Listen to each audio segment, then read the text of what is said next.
Hello students, UPSC का paper mains का paper number 2 हो गया है और हम आज इस पर डिस्कस करेंगे कि किस तरह के क्वेश्चन पूछे गए थे, किस तरह से आप उसको सॉल्व कर सकते थे, क्या आप उसमें लिख सकते थे, कितनी प्रिपरेशन ज़रूरी थी, क्वेश्चंस कहाँ से पूछे गए हैं, करंट बेस ज़्यादा थे कि स्टैटिक बेस ज़्यादा थे, मिक्सचर था दोनों का, सबके बारे में जानने की कोशिश करेंगे। मेरे साथ बने रहिए। मेरे साथ अंकित सर भी आएंगे जो आपको बताएंगे आईआर के बारे में, पॉलिटी के कुछ क्वेश्चंस के बारे में, सोशल जस्टिस के बारे में, and I am going to talk about polity and governance.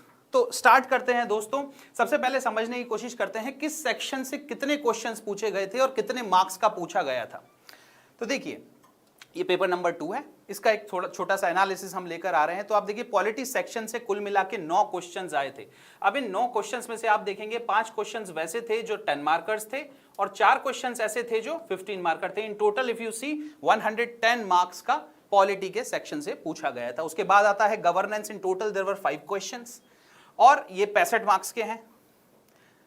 Then comes social justice, इसमें 2 क्वेश्चन पूछे गए थे, दोनों के दोनों 15 मार्क्स के। इसका मतलब है एक 10 और एक 15 मार्क्स वाला। Then the last section international relations, total number of questions are 4, total 50 marks.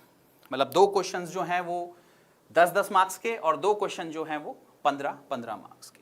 तो दोस्तों एक एक करके देखते हैं कि क्वेश्चंस कैसे थे, नेचर कैसा था, कितना आपको पढ़ना चाहिए था, कहां से अगर आप पढ़ते, कैसे आप पढ़ते तो आप आंसर्स लिख पाते।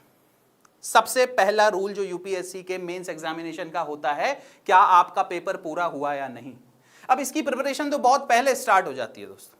You have to keep writing the answers, you have to keep solving the previous year questions.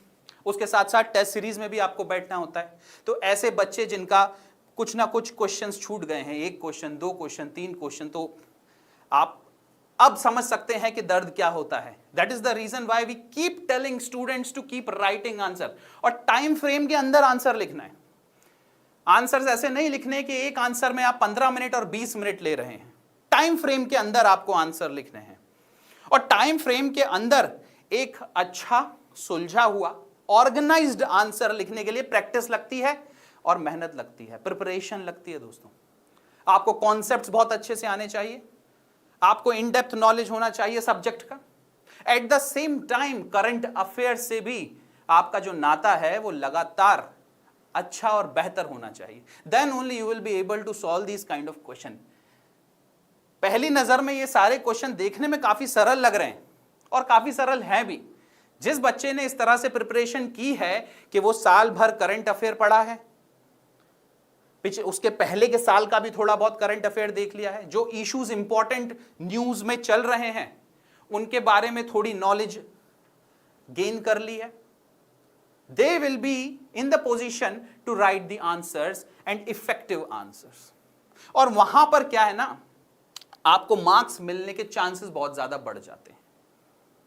साथ ही साथ में क्योंकि इंडियन पॉलिटी, गवर्नेंस और इन चीजों की बात है, तो आपको पता होना चाहिए कि बेसिकली सब्जेक्ट की जो स्टैटिक नॉलेज है या स्टैटिक पार्ट है उसमें क्या है, और वो आपका notes must be there, you should have revise them repeatedly, then only you will be able to answer. So okay, देखते हैं दोस्तों।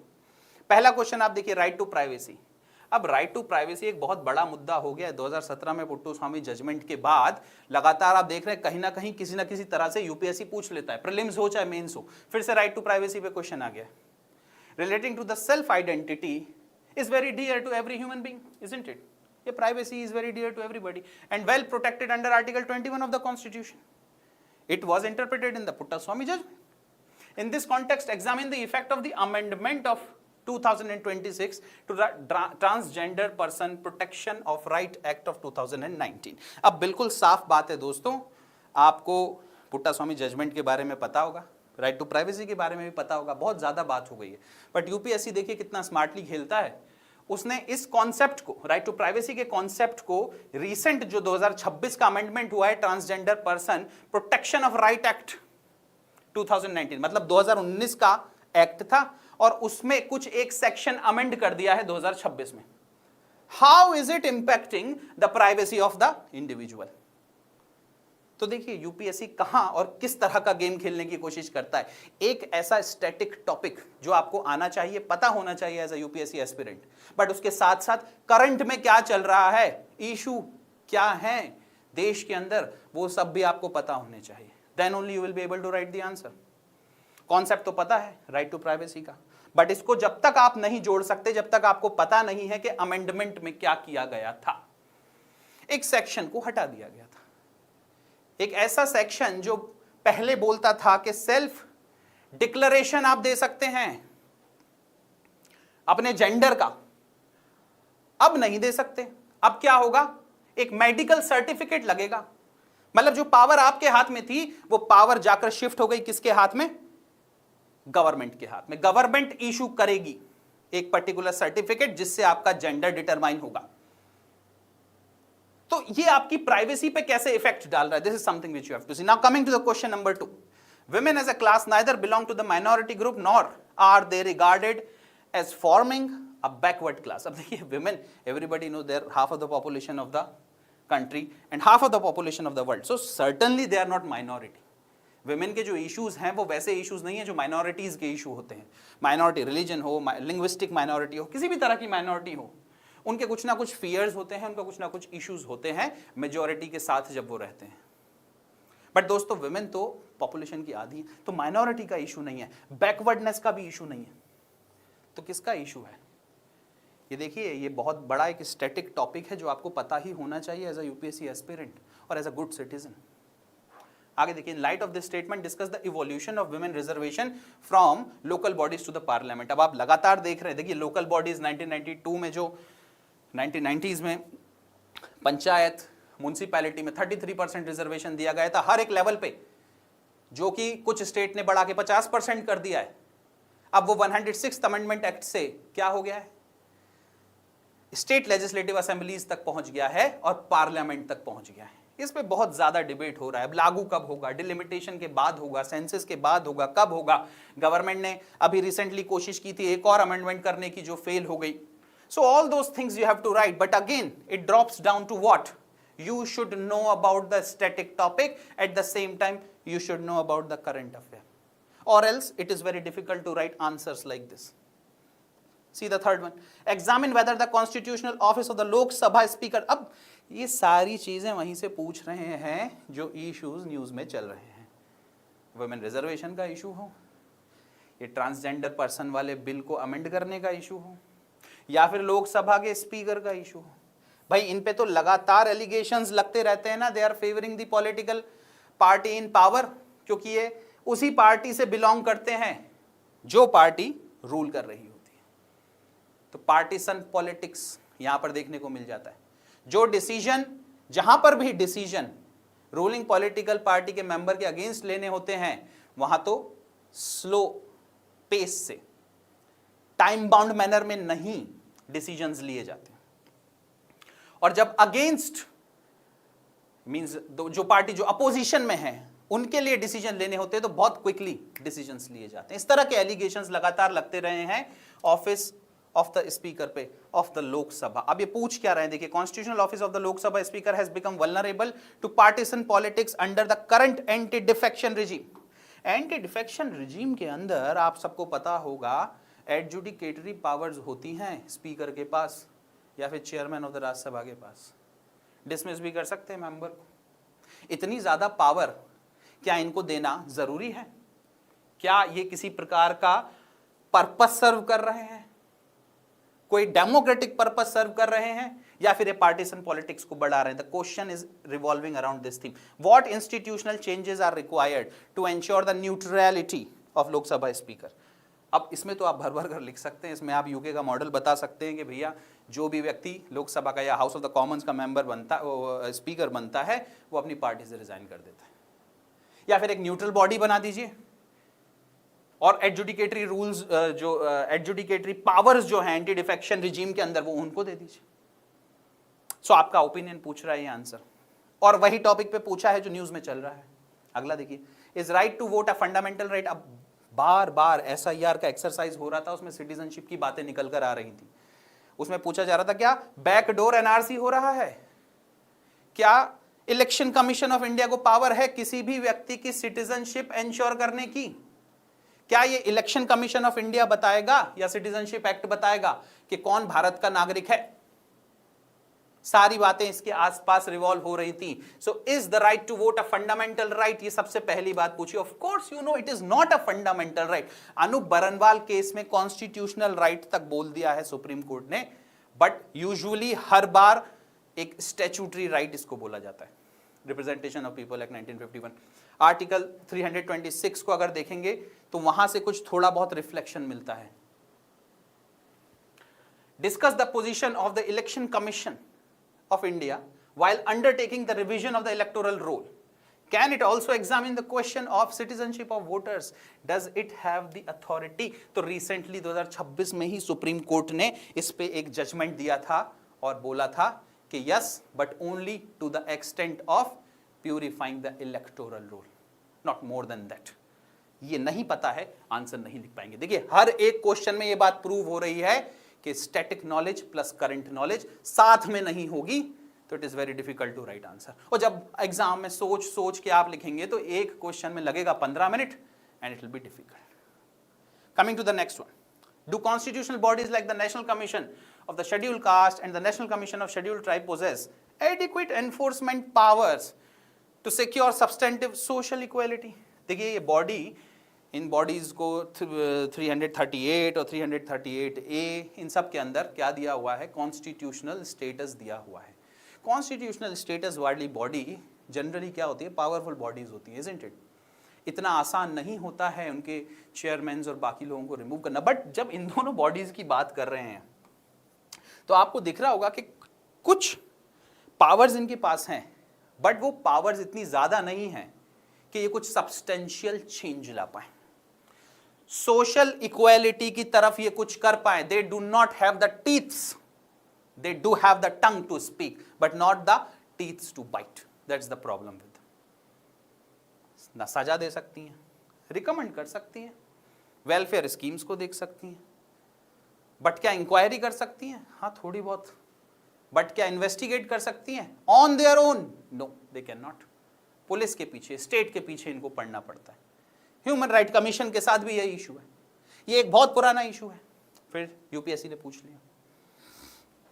तो ये कुछ पॉलिटी के क्वेश्चंस थे। अब इसके बाद आते हैं एक बार गवर्नेंस के क्वेश्चन पे। पॉलिटी के ऐसे क्वेश्चंस भी हैं जो 15 मार्कर वाले थे, उसका डिस्कशन अभी हम करेंगे। Ankit sir will come and discuss with you those questions. Let us first see the governance section also. Total number of questions were 5। 65 marks के टोटल क्वेश्चंस पूछे गए हैं गवर्नेंस से। देखते हैं करके क्या पूछा है। Does India's tribal development policy reflects the aspiration of socially grounded and equity based governance? अब सोशली ग्राउंडेड या इक्विटी बेस्ड गवर्नेंस तो उसी समय होगी ना दोस्तों जब पब्लिक पार्टिसिपेशन इन गवर्नेंस बढ़ेगा। Panchayat extension to the scheduled areas, ठीक है, फॉरेस्ट राइट एक्ट, ये सारे एक्ट क्या कर रहे हैं? ये सारे के सारे एक्ट गवर्नेंस को और ट्राइबल डेवलपमेंट को सोशली ग्राउंडेड बना रहे हैं। इक्विटी बेस्ड गवर्नेंस की ये एक बहुत जगती जागती परिभाषा है। You have to write about it.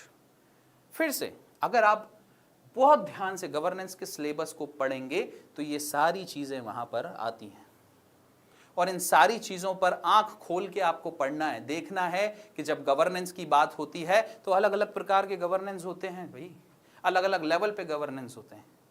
Metropolitan cities का गवर्नेंस अलग प्रकार का होता है, टीयर 2 सिटीज का गवर्नेंस अलग प्रकार का होता है, ट्राइबल एरियाज में जो गवर्नेंस होता है वो अलग प्रकार का होता है। अगर ये बेसिक इंफॉर्मेशन लैकिंग है या फिर इन पे कभी आपने नोट मेकिंग की नहीं है, it becomes difficult to write, isn't it? It's a 10 marker question, 150 words में आंसर देना है आपको और बहुत स्पेसिफिक आंसर होना चाहिए। Moving on to the other one, analyse the advantages and limitation of generalist structure of the Indian civil service. अब इसकी तो तैयारी आप लोग कर रहे हैं और आपको पता है कि लेटरल एंट्री की लगातार बात होती रहती है। गवर्नमेंट लगातार चाह रही है कि लेटरल एंट्री से ऐसे लोगों को लाया जाए who have the segment specific technical knowledge, जो कि मिसिंग होती है जर्नलिस्ट्स में।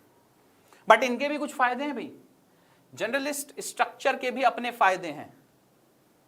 तो आपको दोनों चीज डिस्कस करनी है, एडवांटेजेस डिस्कस करने हैं और लिमिटेशन डिस्कस करनी है। एक्सपीरियंस हॉरिजॉन्टली अगर देखें तो इनका बहुत वाइड होता है, अलग अलग सेक्टर्स में ये लोग काम किए होते हैं। इनका जो एक्सपीरियंस है एक सेक्टर का can be used in the other sector and it can improve the governance structure. But contemporary times में देखा गया है, कंटेम्पोररी गवर्नेंस में देखा गया है कि लेटरल एंट्री का जो एक प्रोविजन है वो बहुत हैवीली रिफ्लेक्ट हो रहा है। Why? Because segment specific knowledge, deep technical knowledge in a particular domain is required. उसी पे सवाल है, आता है तो आसानी से 5 से 7 मिनट के अंदर आंसर लिख देंगे।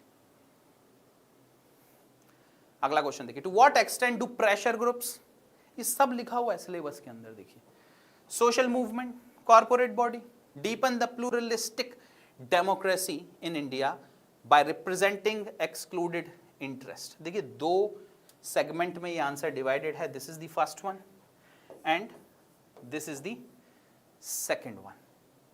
What is the other one? Analyse whether the growing convergence of corporate wealth and political power possesses a threat to autonomy of the formal democratic system. हाँ, क्रोनी कैपिटलिज्म देखा जा सकता है।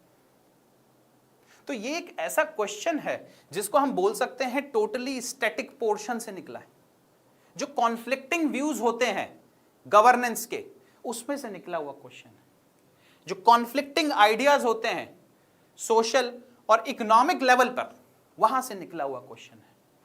और यूपीएससी बोलता भी है कि भाई कोई एक ऐसा व्यक्ति who have the idea of the conflicting social and economic issues and who has a clarity on those issues, that is what they want and that is what you have to write in this question.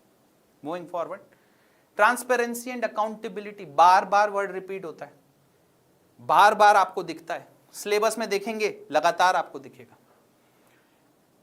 Transparency and accountability in governance are not about controlling the policy process by corruption, but about creating the trust of stakeholders in the policy process by the rule of law and participatory governance। अब इसमें क्या stakeholders कौन हैं? ठीक है, policy किस तरह की पॉलिसी की बात कर रहे हैं, इकोनॉमिक पॉलिसी की बात कर रहे हैं कि सोशल पॉलिसी की बात कर रहे हैं, उन सब में स्टेक होल्डर्स कौन होते हैं? ऑफिसर्स होते हैं। गवर्नमेंट साइड होता है और जिसके लिए काम किया जा रहा है पब्लिक, वो साइड होता है। एक तीसरा साइड भी होता है जिसमें प्रेशर ग्रुप्स भी आते हैं, जिसमें अलग अलग एनजीओज भी होते हैं, सिविल सोसाइटी ऑर्गेनाइजेशंस होते हैं। So there are multiple stakeholders है। अब वहां पे transparency and accountability in governance, stakeholders, policy process, इन सबको ध्यान में रखते हुए आपको rule of law and participatory governance के बारे में लिखना। पार्टिसिपेटरी गवर्नेंस क्या है? देखिए, पार्टिसिपेटरी गवर्नेंस वो है जहां पे गवर्नेंस के अंदर पीपल पार्टिसिपेट करें। अब वो राइट टू इंफॉर्मेशन हो या फिर वो सोशल ऑडिट हो, ये सब फोरम्स होते हैं पार्टिसिपेटरी गवर्नेंस के। रूल ऑफ लॉ क्या है? बहुत सिंपल सी चीज है दोस्तों, एक सिंपल सा मेथड है, the law is above all and that law applies equally to all. इस हिसाब से अगर गवर्नेंस चलेगी, पार्टिसिपेटरी मैनर में अगर गवर्नेंस चलेगी, स्टेक होल्डर्स का अगर ध्यान रखा जाएगा, तो ऑफ कोर्स ये जो पॉलिसी प्रोसेस है ना, ये बहुत ज़्यादा सुधर जाएगी, इफेक्टिव बन जाएगी, एफिशिएंट बन जाएगी। ये एक बेसिक नॉलेज, बेसिक आइडिया है इस क्वेश्चन का, and if you know that it is quite easy to write the answer. Moving forward, can the constitutional mandate of right based welfare be effectively realised in the context of non integrated governance and minimal public investment? देखिए, welfare, India is a welfare state, isn't it? Right based welfare, क्या आपको पता है इसका मतलब क्या होता है? Until and unless you know these basic terms, basic terminologies, which is reflected everywhere including in your syllabus, you will find questions in the previous years related with these topics, and if you know about them, you just have to comment on one thing, क्या non integrated governance या फिर minimal public investment से right based welfare हो सकता है? Definitely not, You need an integrated structure, not disintegrated structure. What you really need is not the minimal public investment, but enhanced public investment. Public investment जब तक नहीं बढ़ाएंगे, जब तक इंटीग्रेटेड गवर्नेंस नहीं होगी, कैसे आप एक्सपेक्ट कर सकते हैं कि राइट बेस्ड वेलफेयर सोसाइटी चल पाएगी? It is very difficult. Education हो, न्यूट्रिशन हो, हेल्थ हो, सैनिटेशन हो, रोड्स हो, इंफ्रास्ट्रक्चर हो, हर जगह दो चीजों की सबसे ज्यादा जरूरत पड़ती है, public investment and integrated governance. Why integrated governance? क्योंकि गवर्नमेंट का, किसी मिनिस्ट्री का एक सिंगल डिपार्टमेंट ये सारे काम नहीं कर सकता है. को रिलेशन से कई बार काम होता है. So until and unless you have a system which is integrated, a system which is ready to enhance the public investment, आप भूल जाइए कि राइट बेस्ड वेलफेयर मेजर्स लिए जा सकते हैं. तो दोस्तों ये कुछ क्वेश्चंस थे पॉलिटी के और गवर्नेंस के जो हमने डिस्कस किए. अब पेपर नंबर 2 में पॉलिटी के टोटल 9 क्वेश्चंस थे. उसमें से मैंने 5 क्वेश्चंस देखे हैं. जो आगे के 4 क्वेश्चंस हैं जो 15 मार्कर हैं will be discussed by Ankit sir. साथ ही साथ में Ankit sir also has the expertise along with polity, has the expertise in international relations. So he is going to talk to you about the 4 questions which were asked in international relations and the 2 questions which were asked in social justice. So now Ankit sir will be taking over from here. Thank you very much.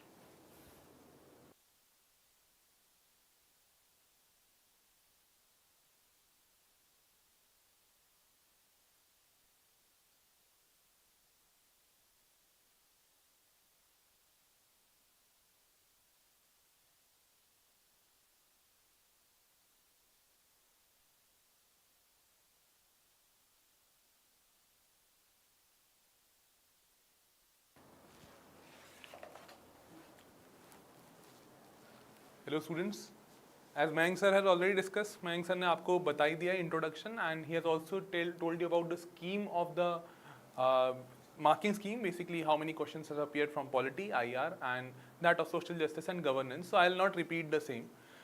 We'll move forward and we'll try to discuss what are the some questions that have been asked. This is a general discussion. We are not going for detailed answer or the solution. We are just tracking from which part of the syllabus the question has been asked, point number 1.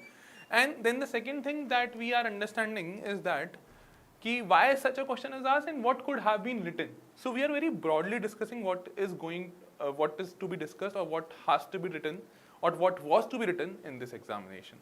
So let us see some of the questions that were asked basically again from the political science area or the polity area. That is, it is talking about one thing, discuss the position of governor in federal polity of India. Okay, so the first part of the question is this. This generally happens in a 15-marker question, that it is not a one part but it is a culmination of various questions coming together. So we have to study it like this only and we have to make sure that we answer each and every part of the question. What generally happens that we tend to go by what is our stored knowledge and then we perform out of the same. This is not to be done. UPSC has asked 15 questions, so the question will have various dimensions. You will be rewarded well when you answer the all parts of the question and not what you are known. So while looking at the governors were very much in news. We all know that Supreme Court gave a judgment. Later, President made a reference towards the governor when it was regarding the issue of giving the assent to the bill and how it has favored in the favor of again to the government, where the Supreme Court has retracted its judgment. So we have seen that governor was in news. So this question was an expected line. So we can say that this question can be traced to the part of what we call as current. But it is also a very important part in our static. We read governor is the head of the state executive. So let us see what the question is. Discuss the position of governor in the federal polity of India. So as we have envisaged the role for the president, we have envisaged the role for the governor at the state level. He is the head of the executive at the state level. Then the second part of the question is what is the nature of his power while giving assent to a bill passed by the state legislature. This is the second part. So first part is this.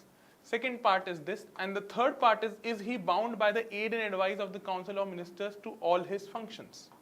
So it is also talking about, is there any kind of discretionary powers? So the question has 3 parts.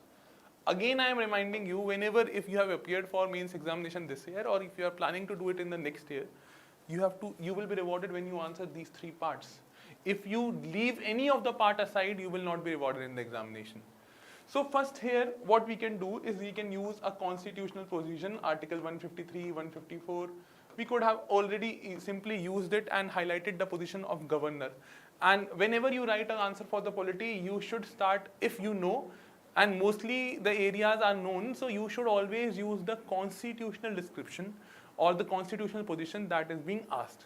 So this is one of the areas which you should have mentioned, what we called as the position of governor, how basically it is introduced, how 153, 154 and the other parts of the constitution talks about the same. Then at the same time, you also need to keep this in mind, that while you are talking about the governor, also thing that is you have to keep in mind is that the second part they have asked about the question is the nature of his power that is given to the assent to the bill. So we all know that the governor has the power to give the assent to the bill, just like the president has the power to give to the assent to the bill. Now he can exercise his veto power also here at some instances, but basically what we have to understand, here we will mention about the Supreme Court judgment and what happened during the Tamil Nadu governor case. We will also highlight that while writing our answer. So you have to also relate, or you have to also highlight that aspect to your answer, that you can tell what is the what was recent controversy, why this assent giving power remains a problematic issue between the federal unit and between the central government, and how it erodes the federalism, and how governor, who is basically a constitutional position, governor is basically a constitutional position, but because of this dubious role that he performs, he behaves like the agent of the center. Because of this, so you also have to highlight while writing your body, you also have to highlight this aspect of your answer. What this has happened in all the opposition-led states, majorly, particularly coming from that of Tamil Nadu. Kerala is a suitable example, and also West Bengal was an example of the same. So you could have also quoted that. So you will highlight what is the assent power along with the controversies that is associated with the same. And then comes the third part. It is that, is he bound by the aid and advice of the Council of Ministers in all his functions? So in this part also, what you will do is that you will basically highlight that no, constitution has envisaged a situation, what we called as a discretionary power. This constitutional discretion is only available to the governor, not to the president. Governor as an office is basically premised on the office of president, but he also enjoys a what we called as constitutional discretion under Article 200 and Article 201, which basically gives the power to the governor to reserve the bill for the consideration of the president. So you have basically to highlight all these areas while writing your answer, and you have to highlight that how this governor is basically working. So when you will use the constitutional provision, Article 163, 164, and then the other areas of the constitution discretionary power under Article 200, Article 201, and when you will address all these parts, then you will be able to write a balanced answer. And you also have to write the problems that are related to the governor giving the power of assent and other discretionary power that has been given to them. Then your question will have been complete.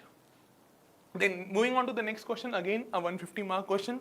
What it is saying, the first part of the question, so you have to again break the question into the parts. So the first part of the question is, what is meant by judicial legislation? So this is the first part of the question. And the second part is that in this context, discuss the verdicts of the apex court allowing the passive euthanasia and the living will. So you have to highlight this area, that is now why this question has come into the picture, why this is coming. This is because of Harish Rana case. This comes because of Harish Rana case. Harish Rana basically was the first person, as we have seen, it is also in news this year, where he was facing the problem of permanent vegetative state while he suffered a loss from the college building, and he was basically in permanent vegetative state for the last 11-12 years, and his family has sought a petition, and this petition was basically rejected by the High Court. Then it was guaranteed by the Supreme Court, and which allowed for what we called as passive euthanasia, making it the first legal case in India to go for passive euthanasia. Passive euthanasia was allowed legally, we all know that, from the case that happened in 2018, that is known as the common cause case, which basically also introduced the concept of, which was being asked, that is the concept of living will. So this is the context why this question was asked. But this is basically the second part. The first part of the question is basically what is meant by judicial legislation. So what is meant by judicial legislation? You have to first answer what is judicial legislation. Basically, if I explain you in one line, judicial legislation is when judiciary fills in the vacuum and performs the role that the legislature, who has been constitutionally assigned the role for legislation, and the executive fails to perform their job. And then judicial has to step in so that the interests and the rights of the people can be protected at large. So this can be one of the introduction. Judicial legislation, it also comes from, there is also some kind of constitutional backing for the same. Where does it come from? It comes from Article 141 and Article 142. 142 is related to what we call as complete justice, and Article 141 of the Indian Constitution is related to Supreme Court decision being binding and the duty on the different organs of the government to implement the same. So there is some kind of constitutional precedent, not directly, because judiciary overall has the work to assess the law, not to implement the law or not to make the law. But when the other organs of the government fail to perform their function, then the judicial legislation comes into the picture. And you could have highlighted various other areas where judiciary has stepped in and has performed the important role. Most importantly, all of you might be knowing also, Vishaka guidelines. It is also an example of judicial legislation. So the first part of the answer will be catering to this part. Second part of the answer will be catering to Article 21 and right to life. Does right to life also includes right to die? So yes, we have seen in common cause case, it started from Aruna Shanbag case, and you will relate to Article 21 Aruna Shanbag case, common cause case, where we have seen in common cause case, Supreme Court has said that Article 21 does not only guarantee right to life, it guarantees a dignified life, and it also guarantees right to death. Because if a life is without the dignity, it should be allowed that passive euthanasia was be allowed in India, and active euthanasia was rejected. And in this passive euthanasia concept, they introduced the concept of living will, where board certified what we call as euthanasia was allowed in India for the first time, and the first person to be allowed that was Harish Rana, wherein basically Supreme Court said that CANH was a term that was in use. So if you would have quoted this in exam, this would have resulted wondered for you. CANH is basically Harish Rana was bedridden. His parents have spent a lot of money on his treatment, and what was being done, that he was clinically administered nutrition. So CANH stands for clinically administered nutrition and health. So basically he was given the food through the nasal tubes for the last 12 years that he was bedridden for. So this was basically considered as a medical process. I have already told you that this matter went on to the High Court first, and it rejected the case of passive euthanasia. But Supreme Court listened to the parents and said that no, CANH is also like a medical procedure, and when we will withdraw this medical procedure, obviously artificial assistance to the life that is being given will be withdrawn, and this person will face the ultimate reality, that is death, because this person is surviving only because of the particular support given from the artificially medically assisted devices. So this was basically the case. This is all what you have to write, and how the judicial doctrine has evolved over time, how it has expanded the scope of Article 21, not only for a meaningful and purposeful life, but also now includes right to death. Next question, coming to the next question, what it is saying, how far Indian federal framework been successful in accommodating regional and cultural diversities? So it is talking about Indian federalism. First part is this, that how far it has been able to do this. Second part is highlight the role of asymmetric federalism and suggests measures to make dispute resolution mechanism more effective. So in the question only, they have given us a solution that what our answer should include. So the question is of two parts, you have to answer both the parts.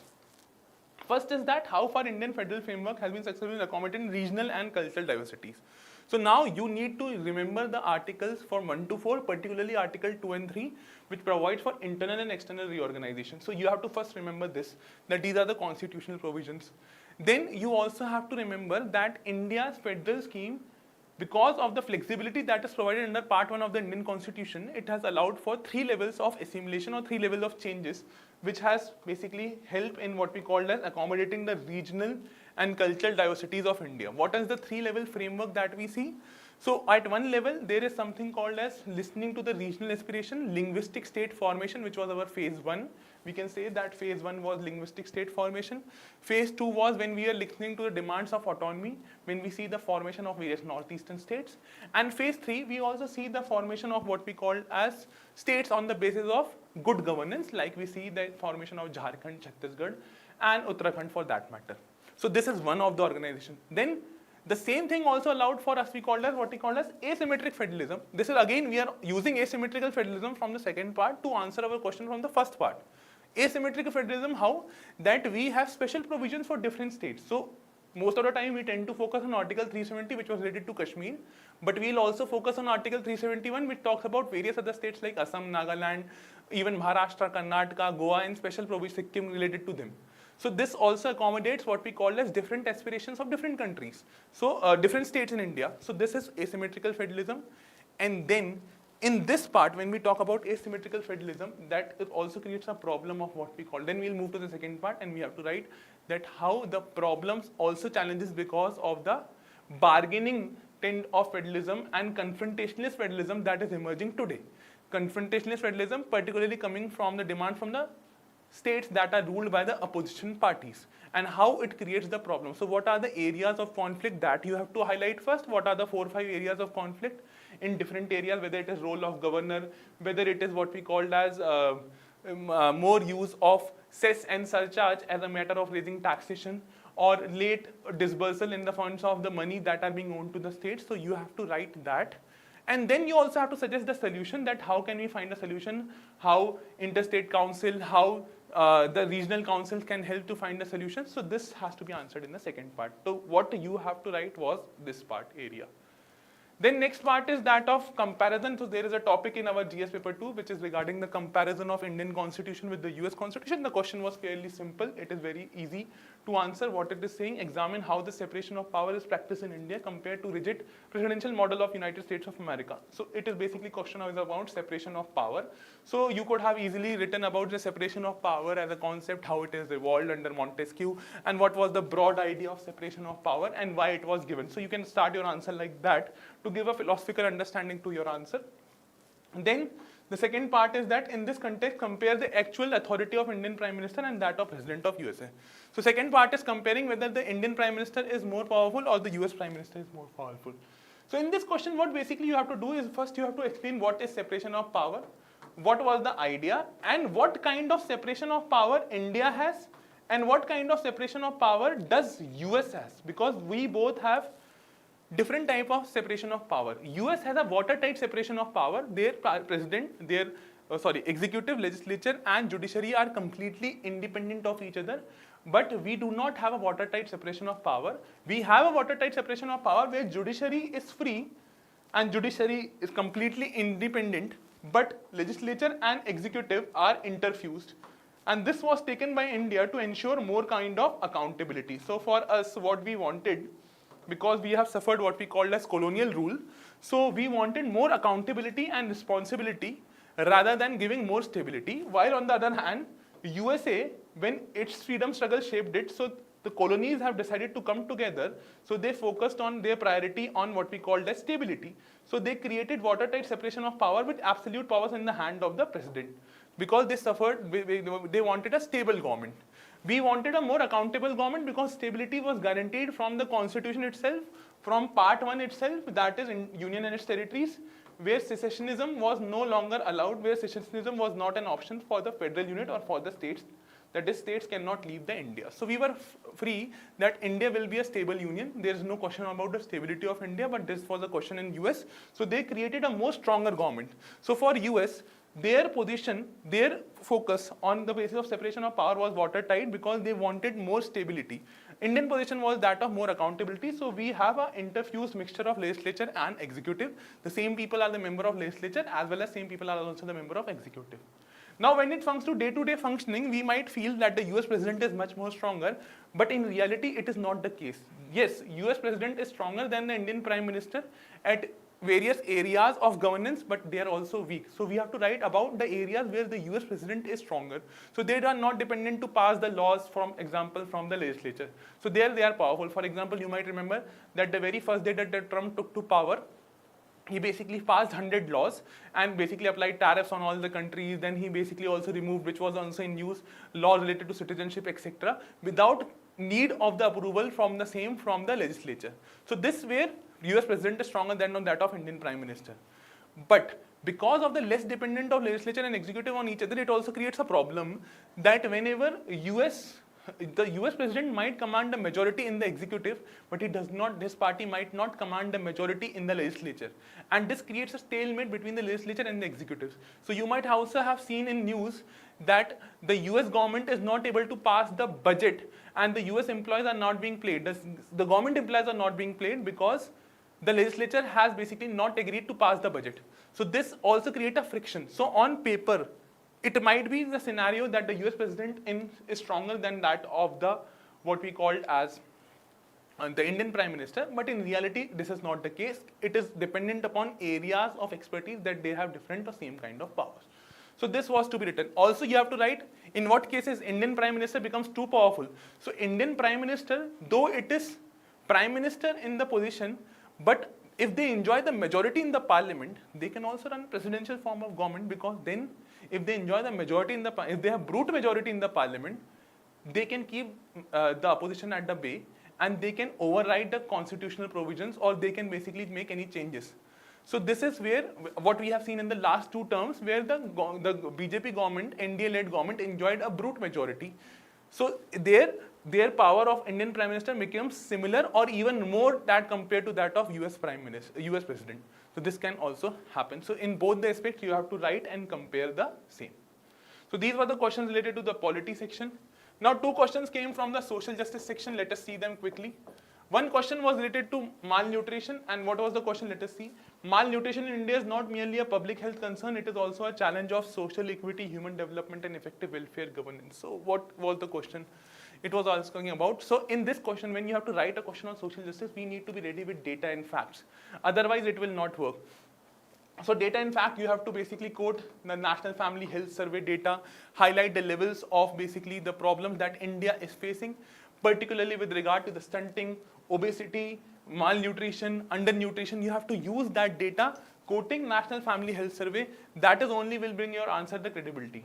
India is basically facing the problem of hidden hunger. India is facing the problem of hidden hunger along with triple burden. So we are undernutrition, we are having the problem of obesity. So we are facing triple burden as well as undernutrition as a problem simultaneously, which makes India a critical case. Now, what this question is basically asking about, so you have to first fill your answer with this data facts and which highlight what is happening in India, so that the examiner can get a real picture of what you are trying to tell. Now it is saying it is not only a public health concern, but it is also a challenge of social equity, human development and effective welfare governance. So why it is saying that it is like this? It is like this, why we need to refer to this part? Because in malnutrition, there has been a pattern that has emerged. If we look at the malnutrition diagram, if we see, so malnutrition diagram or the nutrition deficiency of India overlaps with the socio-economic impacts of India or the sociological backwardness. So there is an overlap. Overlap between what? Overlap between people who are malnourished, who are undernourished, and the people who come from the backward section of the society, basically from the Dalit section, or what we call as SC and ST, which we constitutionally call as SC, ST or the OBC section. So backward communities, and because of this there is an overlap. Then there is also a sociological overlap which has been seen, for example, with respect to the women. If we can, you could have also drawn a diagram where you could have highlighted that adolescent girl, weak mothers, adolescent girl, they will be married early. So weak mothers, they will make weak mothers because they have not fully developed. And this journey starts from the beginning. So even not adolescent girls, what you could have done, girl child, neglection at the level of family, social problem, then adolescent girl getting married, so become weak mothers giving rights to weak child, and this problem will continue. If it is a girl child, this problem will continue. So you could have also drawn a diagram in this question and answer suggested how it has been happening. So it is a social problem, it is an economic problem, it is a problem of human development, and it also highlights governance failure, because if we are focusing only on rice or wheat as a medium of what we called as tackling the problem of hunger, we will not be able to suffice or solve the problem of hunger that is there. Hidden hunger will not be solved. For example, there has been in news that various states now what they are doing, they are discontinuing the supply of protein resources like that of eggs in our what we call as midday meal scheme. So how do we solve the protein deficiency? How do we solve the efficient nutrient deficiency if we'll remove this? So when we are changing any kind of food related practices, when we are relating to any kind of these practices, which is the social program patriarchy that is deeply entrenched into the Indian society, till that time malnutrition problem will not be solved. So malnutrition is not only related to hunger, malnutrition is much deeper. It has a social, geographical, economical, it also has what we call as the governance flaws that has to be it, and you have to answer all the part of the same, because this question was about discuss. So you have to answer this while explaining all the dimensions like this, open one on one dimension, and then answer the same. Then the second question related to social justice was a 15 marker, and what it was saying, should education be treated primarily as a welfare obligation or the state, or as a strategic investment building a globally competitive knowledge driven nation? Critically evaluate. So it is basically a contrast question. So in one part, again you have to answer, because this is a 15 marker, you have to answer it in two parts. One part you will support that yes, we should be driving it as a welfare driven approach. Why? Because constitution under article 21A, 45 and 46 and RTE Act, basically all of this gives the mandate that we have to, and even the Supreme Court judgment like that of Mohini Jain and Unni Krishnan case, it is basically said that education is the right of every citizen in India, guaranteed by the constitution, given by the Supreme Court in different judgment, given in DPSP, and given act has also been passed for the same effect. So it is a constitutional right, so it is the primary welfare obligation. It is what we owe to our students, it is what we owe to our children that are coming into the next generation. This is a welfare driven approach. Now, and you have to also, in the first part, you have to also relate it, welfare, with what we called as how we will constitute to nation building, because these people, these students, when they will be educated, they will form the national base for us in future, and they will be doing the great benefit for us. They will be what we call as our demographic dividend, and our educated population will be in favor of India, because then only we will be able, otherwise they will become a demographic disaster or a burden for us. So we can solve this problem. So this part you have to explain. But in the second part, you also have to explain that just by enrolling people does not mean that we'll do the things. For example, what has happened through various programs that the government has launched related to that of education, whether it is Sarva Shiksha Abhiyan, etc., all the programs that you can name, what has happened, the enrollment has increased manifold. The enrollment has increased manifold. This has happened. Retention has also increased up to a certain level, though less than that of enrollment. Enrollment has increased manifold. Retention has also increased, but not to such a level that is basically being kept in mind or that is needed. But at the same time, what is happening? The ratio or the output ratio has not grown. So there are three levels. One is level of enrollment, that is admissions. Second is level of retention, how many people then they join the education, how many people are able to complete till 12th or for higher studies. And then is what is the output. So we have done fairly well here, extremely well here, fairly well here, but we are not able to generate good results here. So we might have been able to call ourselves as a literate nation, we might have been able to achieve 70+% of literacy, but does it actually mean that we are able to give them readiness in the education that is required? There have been various reports, ASR reports, there has been various reports highlighting that the Indian students have not been able to perform equally with levels of global peers. There were reports that a 6th class student cannot do a maths problem that a 2nd class student can do abroad. And India's low investment on education and research development has been highlighted again and again, even from the likes of economic survey. And when the countries over the world are moving towards new generation technology like that of AI, how does Indian curriculum, India's national education policy inculcate them? How do we embrace AI and how do we inculcate in the future? This has to be seen. This is area where we have to write all of this. So we have to critically evaluate that just by doing some steps will not solve all the problem. We have to go by the concrete solution of the same. Then there was 4 questions related to what we called as our IR section. IR section has been consistently delivering 4 questions, 50 marks, 2 questions of 10 marker and 2 questions of 15 marker. So this has been a set pattern for last many years for the UPSC. The first question was that IMDA, Indo-Pacific Partnership for Maritime Domain Awareness, bridges the gap between India's Sagar and Quad, Collective Indo-Pacific Strategy, make a critical assessment. Now the question was asking about critical assessment, and this was all to be done in around 150 words. So when we look at this thing, what do we observe? We observe one thing, that is Indian Indo-Pacific Maritime Domain Awareness. It is basically an awareness program. It will make basically awareness about the regions of Indo-Pacific region, and it will invite countries, whether they are small or big, to share that maritime awareness information. So yes, it will plug in the loopholes at various places, whereas like programs like that of Sagar. Sagar is open to all, whether it is small countries, whether it is big countries. So it will bridge the gap here, security and growth for all in the region. So this will bring Sagar, which is open to all the small countries, all the countries that have maritime domain awareness. We can include here that this will help in our tackling of HADR operation, humanitarian assistance disaster relief operations. This will help in what we call as undersea cables which were basically in attack, particularly when we see the disturbances in the West Asian region. When we talk about what we call maritime domain awareness is also important. So no new architecture will be created. We have IFC, Indian Fusion Center, that operates for the Indian Ocean region. We will use that data. We will give it to the other countries. It will increase India's position and net security providers. So it will enhance our Sagar. And at the same time, we have presence in what we called as the other organization that was asked as Quad.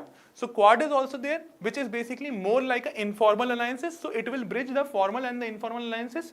Quad basically consists of the countries who are strong. So Indian domain awareness was launched on one of the sidelines of the Quad only in the Tokyo summit. So this will basically bridge the gap of bringing small countries, making them a good player and an involver in the Indo-Pacific region with the countries that have strategic interest in this area. So yes, this will do. But we have been asked critical assessment. So we have to also tell that just by increasing maritime domain awareness does not make countries a single partner, or does not solve the problem of conflict that might arise between the countries. Because if you see the members of what we call as Sagar, and if you see the members of Quad, if we look at the members of Sagar only, we will see what? We have some countries who are also aligned with China in this grouping. So now this can also be that sensitive information can be shared. Secondly, this can also be leading to a problem where there is an underlying problem between the countries with India only. This has nothing to do with China. So a approach that is followed under IMDA will not solve the problem of what greater level problem we are basically facing at the level of countries themselves. So this might look good on paper, but in actuality it might not result any good thing. And the problem of undersea cables, suppose if we also analyze that there is problem related to passing of the area which is connected to Indo-Pacific region, there is Hormuz crisis, or any undersea cables are being attacked. So this IPMDA has nothing that can be used to solve this problem. So it at the max is an awareness regime, not anything to solve the problem, or no mechanism has been given here that we can solve this problem with. So this is also what you have to write, and you have to balance both the areas like this. Next question was that of BRICS. So another question that was in news was that of BRICS. What is written? BRICS act as a powerful counterweight in global governance, actively amplifying the voice of and influence of the global south. Explain the role of BRICS projecting itself as an alternative other grouping. So yes, BRICS has been in news. BRICS has been a good institution. BRICS has been made an institution, and its membership has been expanded. So you will talk about the areas why BRICS was established, how the concept basically was established at the countries of BRICS, including the countries in the beginning, which included countries like that of Russia, Brazil, China, and India, and how the membership was later extended to what we called as South Africa, and all the other countries that are now becoming member countries of the BRICS. So BRICS has been continuously expanded. The scope of the BRICS has been continuously expanded, yes. BRICS perform the role wherein they basically explain the role of BRICS as an alternative to the other groupings. So yes, we have involved various mechanisms. For example, we have established and we have a grouping bank called as New Development Bank, or the BRICS Bank as we call it. We also have mechanisms like that of currency swapping. We also have mechanisms to increase the coordination between the member countries. Now the membership has also been extended to the countries of what we call as located in the Horn of Africa and that of the West Asian region. So yes, there has been a horizontal expansion of the membership as well as the areas of coordination that has emerged between the countries of the BRICS. But at the same time, we also have to write, and this has been good, doing good, because what voice of the global south, so these basically are the countries who do not fit the architecture or who are not happy with the Bretton Woods twins or who believe that the Bretton Woods twins or any of the groupings like that of G7. Now, if you look at the BRICS countries are outweighing the G7 countries in terms of the weightage and the weight of GDP purchasing power parity. So this you can highlight and writing the one part of the answer. While on the other part, you will also highlight that no matter how strongly we position BRICS, and BRICS has been doing some excellent job, but still the issues remain at the large. It is a center for Indo-China rivalry. There is a minor grouping emerging within the BRICS where China and Russia are aligned towards each other. India has categorically rejected that we do not embrace any step of de-dollarization. So how better we create an alternative other than that the economic alternative or a new international economic order, that has to be seen. BRICS countries have been targeted by the US that they will apply what we call as tariffs if they go for any kind of efforts of de-dollarization. So BRICS, and there is also rivalry within the countries of the BRICS other than that of India and China. Whether you take the example of Iran, whether you take the example of any other country, so there has been rivalries within the BRICS countries also. So this has been noted that BRICS has a very dubious, BRICS has a very intentions that is in favor of all the countries who are members of the same, but they also face the problem, and that problems are also very genuine because of the changing geopolitical realities, because geopolitical interest of every country that are member countries of the BRICS is different. Sometimes they are aligned with each other, on some matters they are not aligned with each other. They are aligned on the issue of like that of common but differentiated responsibility in terms of climate change, to create a new development bank, to basically go for currency swaps. But then there are also rivalries between the member countries and including India and China itself, so it might create a problem. So this is how you have to write this. The next question was that on the global diaspora. India's global diaspora acts as a living bridge, as a critical economic factor and knowledge network in transforming culture heritage into geopolitical influence and strategic leverage worldwide. Critically examine this statement. So this basically statement was coming in the regard of UK-India FTA that was signed. This statement was asked in the regard of UK-India FTA that was signed between the government of India and that of UK. And basically the living bridge here means that the people, diaspora, so this question was basically again from a recurrent theme, that is of diaspora. That how diaspora, so in this first part, what you have to tell is that how diaspora, so this question will be again divided into two parts. The first part of the question will be regarding the role played by the diaspora. How diaspora has played an instrumental role, whether it is in terms of economics, whether it is in terms of political influence, whether it is in terms of cultural influence. So how brain gain has happened, how they contribute to brain gain. So we always listen to the aspect that diaspora has contributed to brain drain, but it is not right. They have also contributed to brain gain. How they contribute in terms of remittances, how they create social security architecture for the people who are living in India, how the social security architecture, how the money that they send in as a part of social security for their families, how it creates economic sustenance in India. Then how have they contributed politically? So in political matters, how the diaspora was instrumental in signing of the US-India nuclear deal, civil nuclear agreement, or what you can also mention about Samosa Caucus, how or in the Indian leaders sitting or in the Indian diaspora people sitting at the top positions, where erstwhile UK Prime Minister Rishi Sunak was also Indian or person of Indian origin. So we can also use that. So how Indian diaspora has strengthened the political partnership between the countries, how they contribute and they head the different kind of companies around the world, how remittances they contribute, how have they contributed in the brain gain to the IT industry that we have seen it today. And culturally also, how our diaspora living abroad basically also serve the interest by promoting the Indian festivals, or whether it is like the practice of yoga, how Indian culture is being spread in the outer countries, how culturally Indian goals are being spread. So this all you will highlight is the positive role of Indian diaspora. But the question talks to you about critical examine of the statement. So you have to also tell about what are the negatives. So whatever they might be contributing in terms of remittances, this remittances is good for India because we get that we are the highest remittances getter in the world. But the problem is that the most of these remittances stabilize the economy, stabilize the currency, but also the most of it goes into the conspicuous spending, not on what we call as capital expenditure. So it is mostly restricted to the family. Then you also have to write that if there is brain gain, there is tremendous brain drain also. That is why Indian, for example, the people who are sitting at the top have been utilized, could have been utilized by India, but they have now been living abroad and working abroad.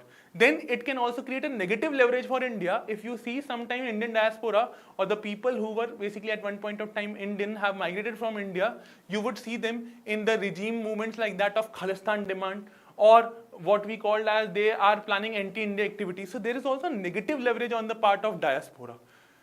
And ultimately, the diaspora will play a limited impact because states are still the most important determinant of any role that we have or the decisions that we are taking by the country. So these both negative and the positive has to be balanced. The last question is basically regarding the China's Belt and Road Initiative. The question was that China's Belt and Road Initiative has transformed South Asia from a regional space in a theater of great power competition. Analyze the strategic implication of Belt and Road Initiative for India's security and regional influence. So first you have to do what? You have to mention in this question again 2 parts. So first you have to see what is the idea of Belt and Road Initiative. In this question you have to clearly explain why Belt and Road Initiative emerged. First thing is that you will answer why Belt and Road Initiative was adopted. Then you will talk about the second step, that is what is Belt and Road Initiative, what is China trying to do, what is the belt and what is the road. Then what are the Chinese ambitions about this, what is the Chinese global design about the same. So why it has launched? Because of decline in US. What are the Chinese ambitions? That they want to cater to new markets that is being emerging, and they wanted to extend it to what we called as also to African countries. So maritime Silk Route, you will also mention that. Then fourth, what is Chinese US superpower ambitions, how China sees it as the center of the world. So you can give the example of the lotus, and China sees it as the center. India sees itself as the one of the petals, but China sees itself at the center of the whole. So how China is seeing itself, so this will be the first part. And how China has been able to develop the partnership under Belt and Road Initiative across the European continent, in the Central Asian countries, in West Asian countries, how they have penetrated deep, how they have increased their partnership with countries like that of Iran, Russia, particularly that of Central Asian countries. And that then you will basically come to what we called as the second part, how they have increased their partnership in the South Asian countries. You will run to China's partnership with South Asian countries, and South Asian countries, when they have increased their partnership, how they are creating a problem for India. Then you will basically tell it in the form of what scholars calls, it is not officially what Government of India call, what scholars calls as string of pearls, and where you will give the examples of how China has encircled India, whether they are forming a base starting from Djibouti, Pakistan, Sri Lanka, Bangladesh, Myanmar, or all the countries that they are surrounding India with. And what is India trying to do, and how is India trying to counterbalance the same? How is India not able to match the economic base? So we are not an economic match for China because they have deep pockets. But you have to also highlight that how it is concerning for India and why it is problematic for the South Asian countries. So then you also have to highlight what are the problems with the Belt and Road Initiative itself, how it is a debt trap diplomacy, how it leads to environmental degradation, how it leads to cultural expansion of China, how it leads to cultural conflict, and how it is non-transparent in nature, which basically ultimately lead to what we called as checkbook diplomacy turning into debt diplomacy, and countries losing control over their sovereignty, how it is an attack on the sovereignty of the country. So you also have to explain how it becomes a problem in South Asia, particularly for India's security, India's influence, and also for these countries itself. And that is why India has distanced itself from Belt and Road Initiative. We are trying to match Belt and Road Initiative, where we are also trying to match the Belt and Road Initiative by partnering with countries like-minded countries like that of Japan, with projects like that of Asia-Africa Growth Corridor and the other countries, other projects that we are now emerging or we are now implementing in the third countries like that of India and Japan are working together to develop the Colombo port terminal in Sri Lanka. So how we are also countering what we called as Chinese Belt and Road Initiative design, we also have to write the same. So this would have completed. So I think now you have a faint idea of what all or how you have to attempt the questions. For the people who have just given the mains, relax and give the mains tomorrow. And for the people who are appearing for the mains or who will appear for the mains in the future, you might now have the idea what we all have to write, how we have to cater to every part of the answer, and doing it in a specified time frame, which itself is the biggest challenge. So if you are okay with this, so this paper was relatively easy. You could have performed well in this paper. I hope that you have a better understanding now, seeing the answers explained by Mayank sir and also by me. So you might have now what you have to write and what you have to ignore and how you have to cater to all the parts of the answer. Do write, keep writing the PYQs so that you can become better at answer writing. There is no alternative. The only way to short your mains examination is to write the PYQs. And these questions were on the repeated themes. These have been asked. Diaspora has been asked 3 years back also. Diaspora was again in news this year. So this is a recurrent theme. If you prepare the theme, you are done and you are good to go for this examination. Thank you.